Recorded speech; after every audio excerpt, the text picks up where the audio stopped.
Okay, we are back for part 2 of our chapter 13 lecture on burglary. And we had finished up looking at how we might respond to a burglary call. And I had shown you a couple of different diagrams that hopefully kind of cleared up some of those responses to burglary calls. So now let's talk a little bit more about the actual investigative part. The preliminary investigation. So, although burglary is a very basic crime to investigate, many investigators cut corners or even skip steps because these cases are sometimes perceived as being high time investment with low result or reward type cases. And, you know, a little bit more about that, the clearance rate, the national clearance rate for burglary is less than 13%. So, you know, it's no wonder that maybe there's a perception like that, but we don't want to take these types of investigations for granted. So we want to investigate them with as much detail as we might with any other type case that we're looking at.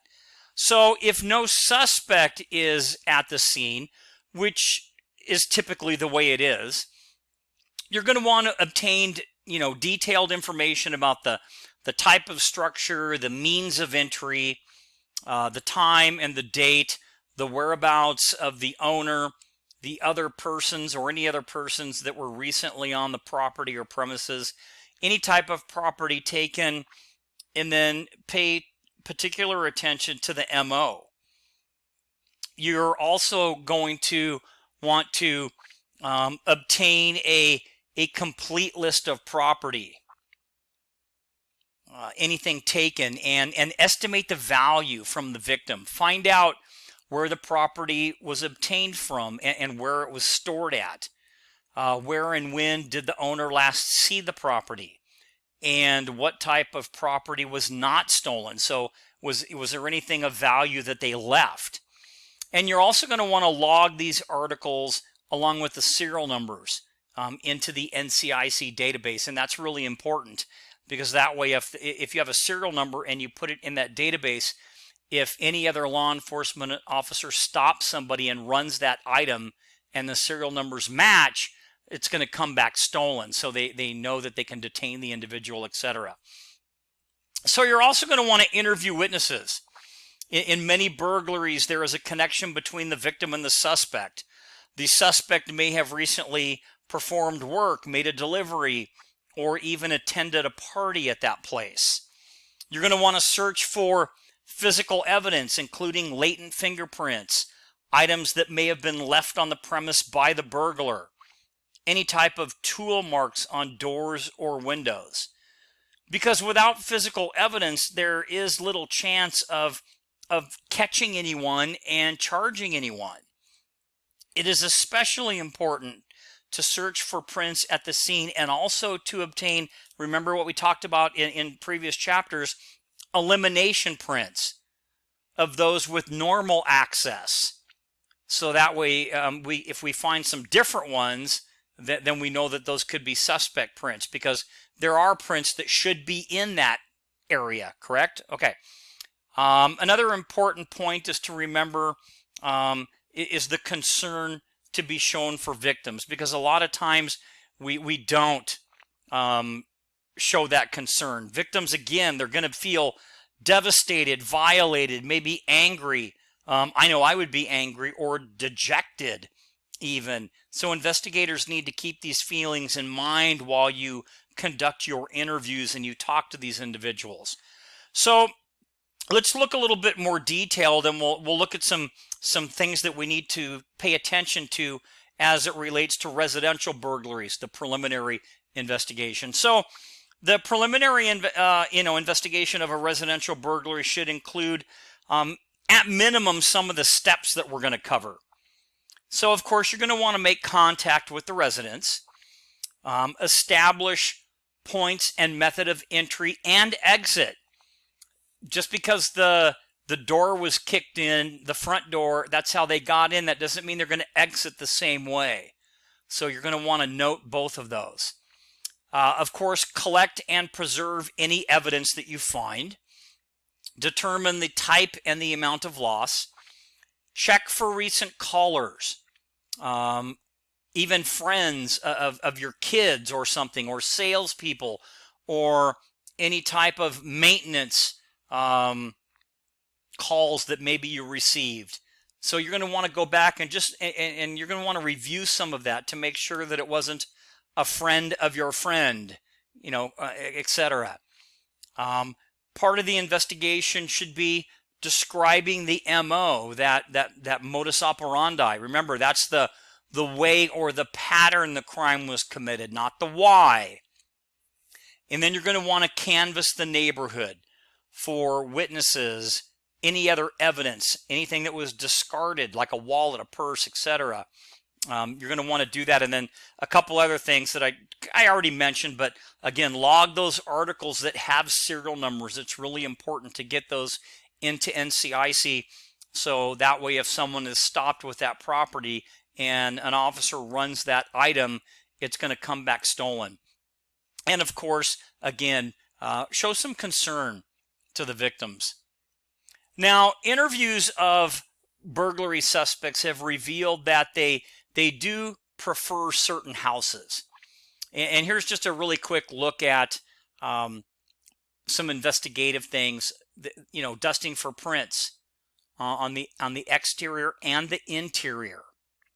Okay, looking at some of the scratch marks, the striations that are made by, let's say, a screwdriver.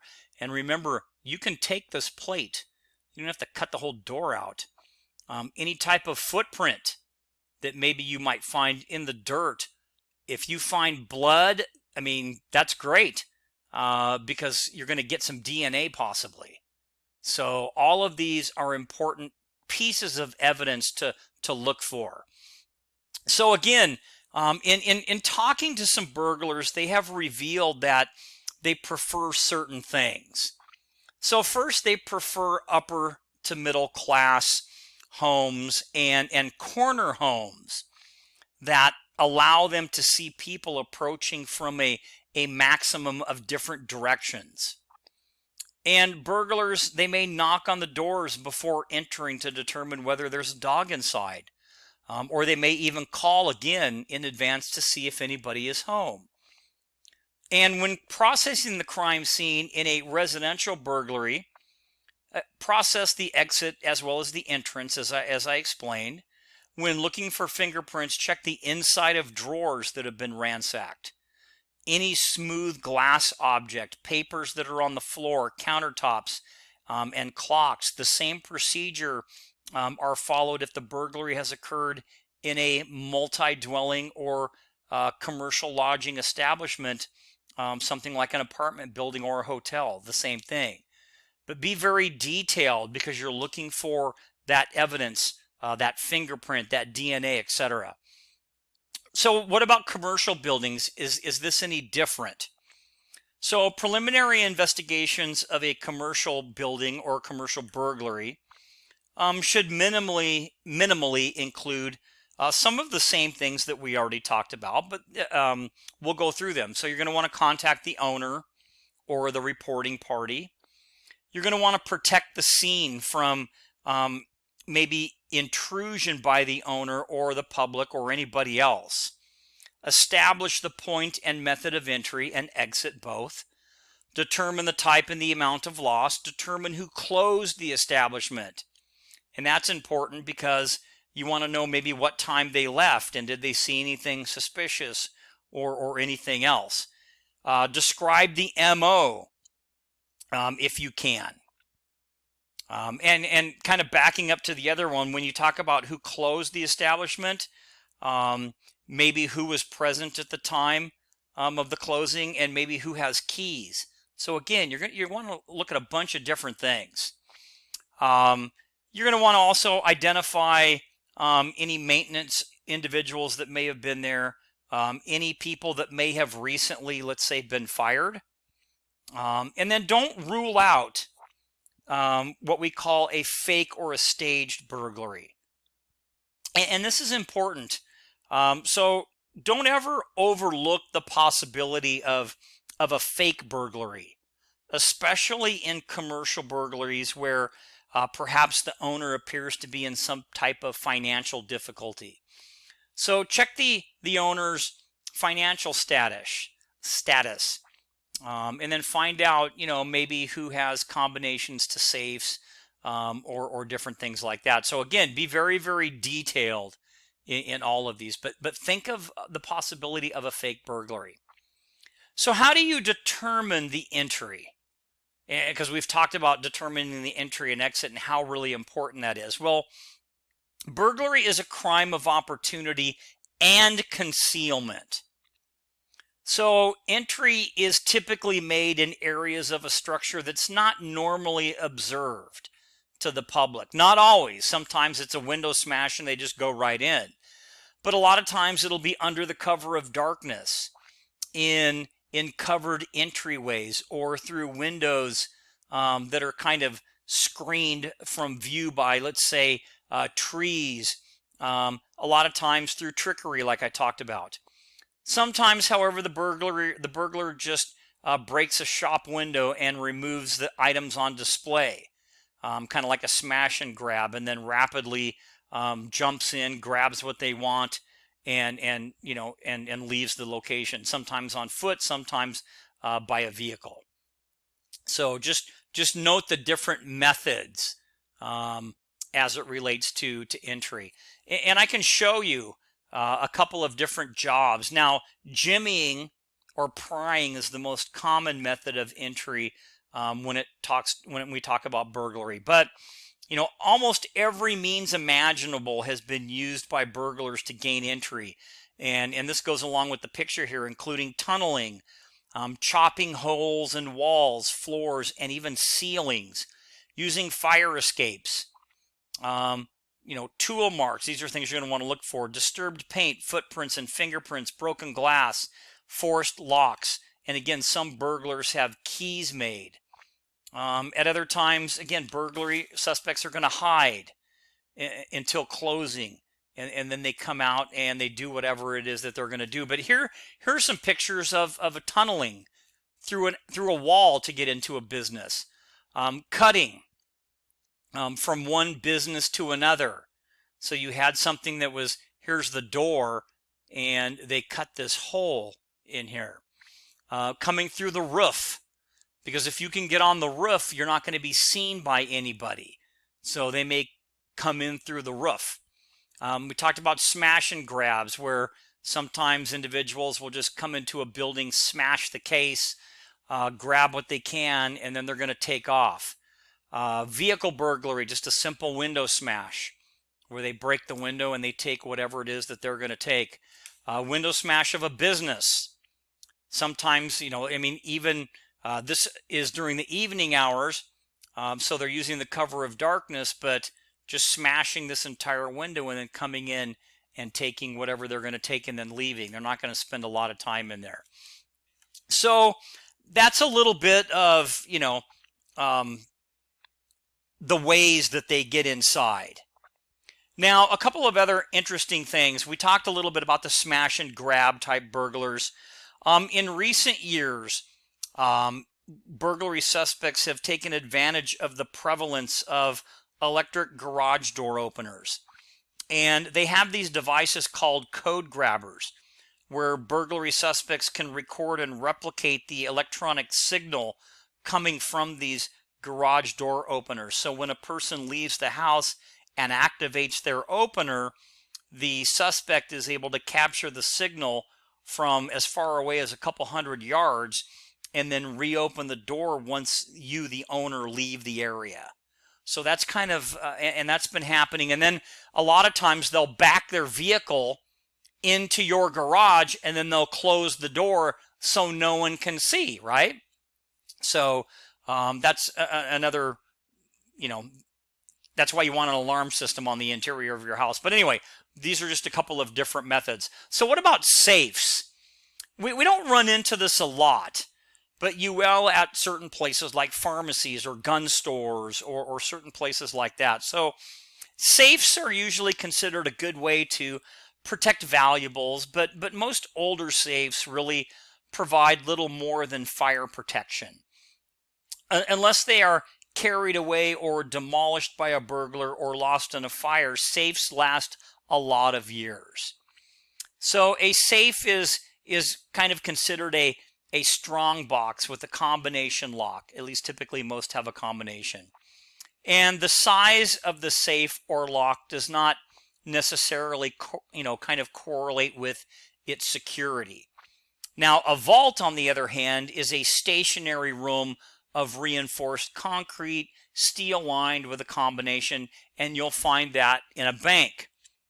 What you're looking at in the picture right now, that's a floor safe. A lot of these are like gun safes because they're a little bit more secure. So what are some ways or methods that individuals get into safes? Well, one is punching. And I'm going to go through these quickly. And this is where the dial on the safe is cut away from the safe door in a downward kind of blow with a sledgehammer or holding a chisel in the gap of the dial and using a sledgehammer to knock it off, which exposes the spindle mechanism, and then they can go ahead and make entry. Peeling is where the burglar drills a hole in a corner of the safe and then makes this hole larger by using other drills until the narrow end of a crowbar or a jimmy item can be inserted into the hole and then pry it partially open. Chopping is where the burglar uses a sledgehammer and chisels or another type heavy chopping instrument like an axe to chop a hole in the bottom of the safe, and then they can remove the contents.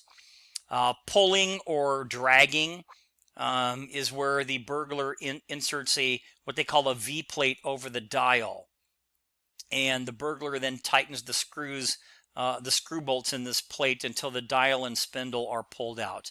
And then finally would be the blowing. That's where the burglar drills a hole in the safe near the locking bar. They push cotton into an area of the safe, and then they put nitroglycerin. They kind of force the nitroglycerin, let it seep into the cotton. And then they place a primer cap against the cotton. They tape it, and then they basically ignite it. And then burning would be using what they call a burning bar or even a blowtorch. And so those are just some different methods of, going into safes. Now, typically, unless it's a really, if it's a really large safe, a lot of times burglars in a residence, they won't take the time to try to get into that. If it's a small little one that they can pick up and take, then they would probably take that. Okay, so what about physical evidence? We've talked a little bit about this, but most burglars are convicted on circumstantial evidence. Any physical evidence at the scene of a burglary is very, very important. So to complement, or the competent burglar they're going to wear gloves to avoid leaving fingerprints and palm prints. However, an offender's inexperience and haste might cause them to maybe leave some fingerprints. Therefore, the process, it's important to process the scene for prints, particularly at the entry point. Shoe impressions and footprints may be visible inside or outside of the structure, and they should be cast following what we learned. Remember, we learned about casting footprints in Chapter 5. And the same thing with any tire impressions located around the burglary scene. Those should be cast as evidence as soon as possible. Tools and tool marks are especially important items of evidence. Pry bars, picks, screwdrivers are commonly used in burglaries, and even locksmith tools can be used. Now, they're illegal to possess unless you're a licensed locksmith, but people do get a hold of them. And burglars often have a tool of choice to gain entry, and this same tool used over and over at different crime scenes is going to leave behind, remember, those characteristic type striation marks that will allow you to connect one burglary to another. And tools used to pry open a door or a window, they always leave a mark behind. Remember Lockhardt's principle of exchange that we talked about, I think, in chapter 1. And if the frame is made of wood, that window frame, you're going to get some striation marks, and you can photograph them, or you can cast them. So a lot of different stuff. Don't overlook that tool of opportunity. Items like bricks or rocks or something outside in the yard that they can use to gain entry. Let's say break a window. Be alert to the variety of containers that are used to carry burglar tools, like handbags or musical instrument cases or any other type of packages. Tools can also be concealed inside, or inside of a jacket or under a coat. Broken glass and paint chips are common items of evidence at burglary scenes. An offender who smashes a window to gain entry into a building may unknowingly carry away fragments of glass on their clothing or the soles of their shoes. And those samples of glass or paint chips can be collected at the scene and matched to glass or paint chips found on a possible suspects. So again, a lot of stuff that we can find. Evidence at the scene of a safe burglary may also include safe insulation, or you might get some paint fragments, or other things like that. And sometimes explosives are encountered at a burglary scene. But the big one really is, DNA. It's also becoming important in burglary investigations, because if a burglar cuts themselves breaking in, they may leave behind, they're going to leave some blood behind that can be analyzed for DNA and perhaps link the burglary, not only find the suspect there, but link that person to other burglaries. And then you also have something called trace or touch DNA that you can obtain from the certain surfaces at the scene, especially if somebody is nervous or they're sweating a lot, or they put their face against the window and some of the oil on their face, let's say, rubs off. So again, a lot of physical evidence to kind of think about. So just to kind of hash through it again, fingerprints, footprints, tire prints, tools, tool marks, broken glass, paint chips, safe insulation, explosives, the residue from that, personal possessions, and DNA. And when I talk about personal possessions, this individual here did a burglary but dropped his wallet with his driver's license in it.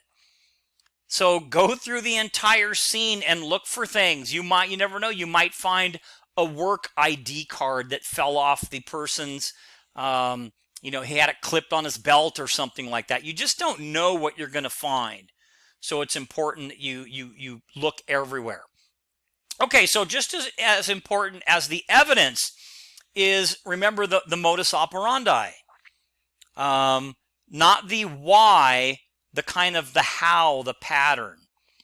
So effective MO files are essential in investigating burglaries, because most burglars commit a series of burglaries. They don't just wake up one day and stretch and go, yeah, I think I'm going to break into the next door neighbor's house. That's not how it works.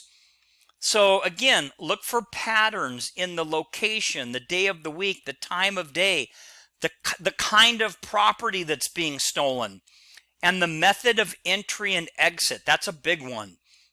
The burglar may commit vandalism when they're inside. They may ransack the place. They may write with lipstick on mirrors. They might only take cash or jewelry. They might even take a drink of a beer in a refrigerator or eat something.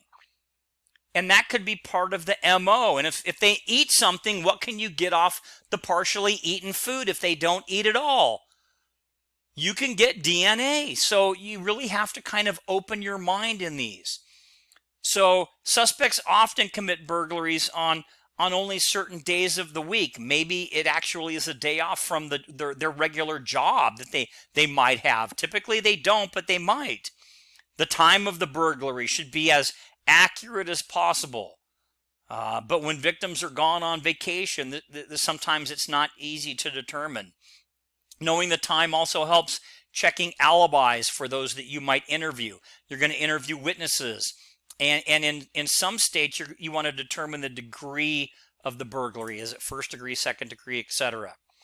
Determine anything peculiar about the offense, including any oddities.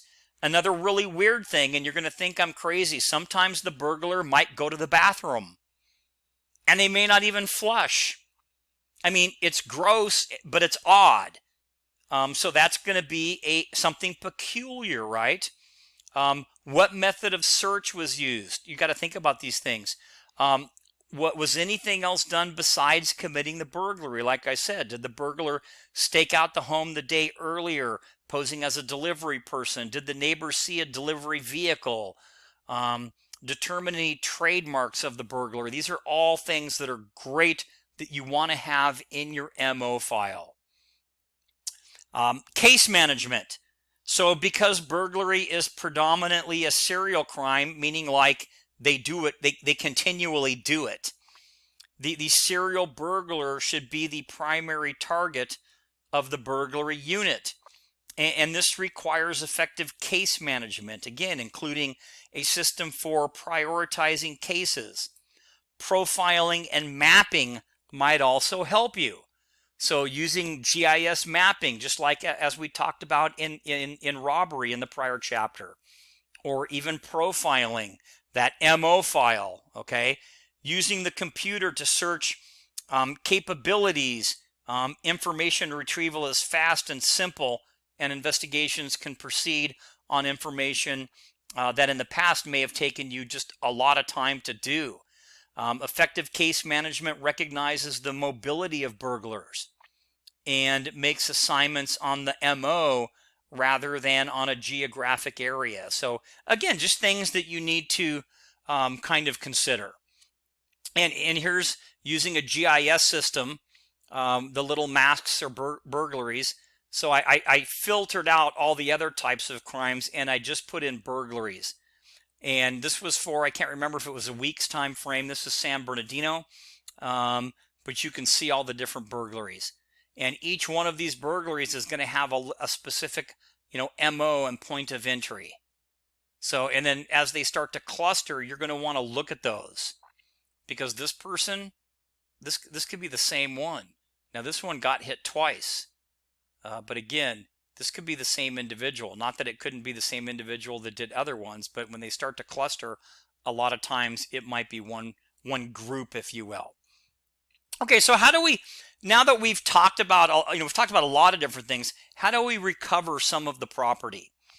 Well, stolen property is disposed of in several ways. And because many people are looking for a bargain these days, a lot of times the burglars can often sell the property on the streets, which avoids any record of the sale, but also, risking being reported to the police by someone who might see you selling something on the street.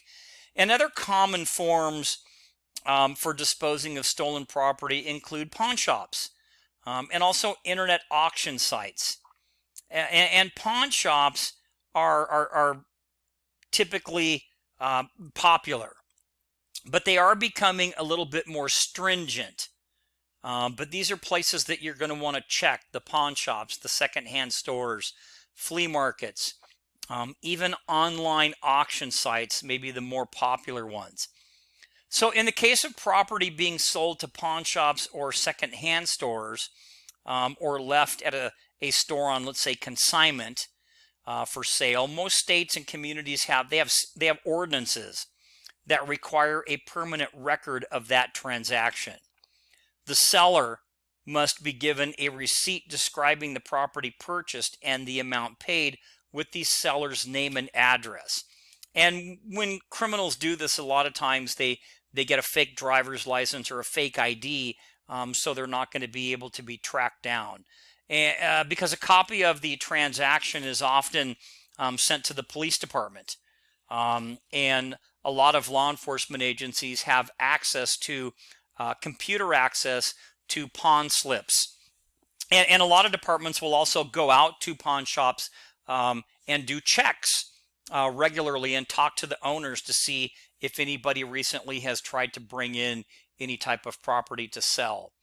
Okay, so these are, again, recovering the stolen property.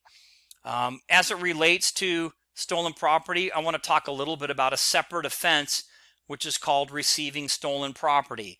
They have it in your textbook as receiving stolen goods. It's typically receiving stolen property, but it's the same thing. And the elements of the crime are as follows. And think of it like this. A lot of times the burglar is going to give their property to somebody else to sell, or they're going to sell their property quickly. They're not going to hang on to it. Does that kind of make sense? And then somebody will have that property. And then sometimes law enforcement might come across it.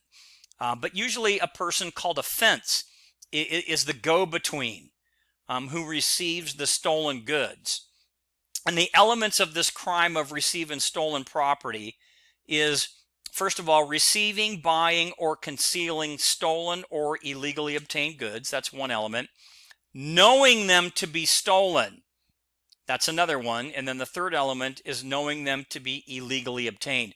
These are hard because if you want to prosecute someone for possession of stolen property, you have to be able to prove these three elements. And you can see that that may not be so simple, right? Being able to establish all of those. But the example I'm going to give you here is look in the upper right-hand corner. And what you see there is a Rolex watch. Now, typically that watch, I priced it online. It goes for about $10,000. So if you have your local criminal walking around in the neighborhood that you know is not working, lives from place to place, etc., and they're wearing a Rolex watch, I know you're not supposed to profile, and I'm not saying that it couldn't happen, but there's a very good chance that that watch is going to be stolen, right? But in order to prove your case, you're going to have to show that they knowingly knew it was stolen. Now, some circumstances you can match these kind of circumstantial pieces together. So you could even ask the person, hey, isn't a Rolex watch super expensive? Yeah. Isn't that one about $10,000? Yeah. Well, what'd you buy it for? $100. Okay, so you see what I mean? So sometimes common sense will fit in. But this is an example of a way to help you prove your possession of stolen property case. All right, so how do we prevent burglary a little bit? And let me make sure I didn't miss anything here. I don't think I did. Okay, so preventing burglary. Research shows that premises that are burglarized are likely to be burglarized again. And a critical and consistent feature of repeat victimization is that the repeat offense is going to occur quickly. And many repeats occur within a week of that initial burglary, and some even within a day. Now, officers who work with burglary victims can help them avoid future burglaries by conducting security checks of their location and doing what we call hardening, kind of target hardening. So some things that you could do would be installing adequate locks with striker plates and in the door frames, making sure there's adequate lighting, providing clearly visible address numbers so law enforcement can locate your residence, eliminating some obstructions to windows, and then securing the skylights. Now, also maybe putting in burglar-proof, window glass, having a burglar alarm, placing exterior burglar alarm signage like the sign in the upper right, You put those lawn signs in, like in, up against the house or something, or even on your windows, they have little stickers. Having a dog, that's my dog, that's Kona. Or a sign on the side of your fence or your gate that says beware of dog. Sometimes you don't have to have the dog, you just need the sign. Now these are all little things that you can do. There's one other thing that I just want to draw your attention to, and this is called crime prevention through environmental design. It's called CH13 for short. And it involves altering physical characteristics of the property to make it less attractive to criminals. And instead of reading some of the data in here, and you can find it on page 447, I want to show you examples. So especially now, new apartment complexes, condo complexes, they're trying to make the way they build the not just the structures, but the surrounding parts less attractive or accessible for people to get into and maybe commit a crime. So here is an example. So what I'm going to show you are all bad examples. So this big air conditioning unit here, this electrical box and air conditioning unit, you can stand on this and you can jump over this wall into this apartment complex. So the gate really doesn't matter. So having a secure gate doesn't do anything.